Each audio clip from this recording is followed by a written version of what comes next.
Break news చూస్తున్నాం. నిబంధనలు అతిక్రమించిన హైదరాబాద్లోని పలు పబ్లపై పోలీసులు చర్యలు చేపట్టారు. జూబ్లీహిల్స్లోని 6 పబ్లపై కేసులు నమోదు చేశారు. లైసెన్స్ లేకుండా డీజేతో పాటు పెద్దగా సౌండ్స్ పెడుతూ స్థానికులను ఇబ్బందులకు గురి చేస్తున్నారు. సమయం దాటిన తర్వాత కూడా మ్యూజిక్ సౌండ్స్ చేస్తూ రూల్స్ అతిక్రమిస్తున్న పబ్లపై చర్యలు తీసుకుంటున్నారు పోలీసులు. ఇందులో భాగంగా ఫ్యాట్ పిజియన్, 4040, జైనా పబ్లపై కేసులు నమోదు చేశారు.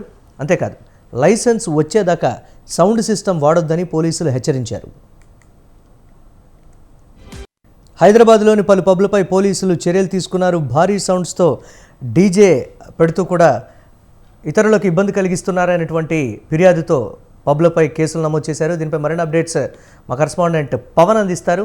పవన్, జూబ్లీహిల్స్లో నిన్న పోలీసులు పబ్లపై రైడ్స్ నిర్వహించారు. ముఖ్యంగా చూస్తే భారీ శబ్దాలతో పూర్తిగా న్యూసెన్స్ చేస్తున్నారని చెప్పి కూడా ఫిర్యాదులు అందడంతో నిన్న రాత్రి జూబ్లీహిల్స్లోని పలు పబ్ల పైన కూడా పోలీసులు రైడ్స్ నిర్వహించారు. రైడ్స్ లో చూస్తే మాత్రము ఎలాంటి అనుమతి లేకుండా, మ్యూజిషియన్ సంబంధించి ఎలాంటి అనుమతులు లేకుండానే యొక్క పబ్స్ నిర్వహిస్తున్నారు. పెద్ద ఎత్తున సౌండ్స్ కూడా పెడుతున్నారని మాత్రము ప్రధానంగా పోలీసులు కూడా గుర్తించిన నేపథ్యంలో 6 పబ్ల పైన కూడా కేసు నమోదు చేశారు.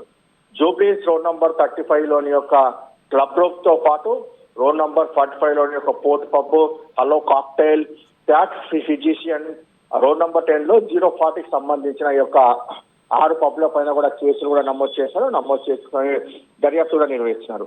ముఖ్యంగా చూస్తే మ్యూజిక్ సంబంధించి మాత్రం ఎలాంటి అనుమతి లేదు కాబట్టి అనుమతి వచ్చేంత వరకు కూడా మ్యూజిక్ పెట్టొద్దని చెప్పి కూడా పోలీసులు హెచ్చరికలు కూడా జారీ చేశారు. చాలా క్లియర్ గా గైడ్ లైన్స్ కూడా జారీ చేశారు. కాబట్టి దీనికి సంబంధించి ఇంకా పబ్లలో ఇంకా రైడ్స్ కూడా నిర్వహిస్తాము. ఎక్కడైతే ఒక అనుమతులు లేకుండా పబ్స్ సంబంధించి ఒక మ్యూజిక్ నడుస్తుందో వారి పైన చర్యలు తీసుకుంటామని చెప్పి కూడా ప్రధానంగా పోలీసులు కూడా చెప్తున్న పరిస్థితి కూడా కనిపిస్తుంది. అయితే ఆ యొక్క స్థానికులు ఇచ్చిన ఫిర్యాదు మేరకే దీంతో యొక్క రైడ్స్ నిర్వహించిన నేపథ్యంలో ఈ యొక్క విషయం కూడా వెలుగులోకి వచ్చింది. దాని తర్వాత దీనికి సంబంధించి వాటి పైన చట్టరీత్యా చర్యలు కూడా తీసుకుంటామని చెప్పి కూడా పోలీసులు అంటున్నారు. Right, thanks for updates Pawan.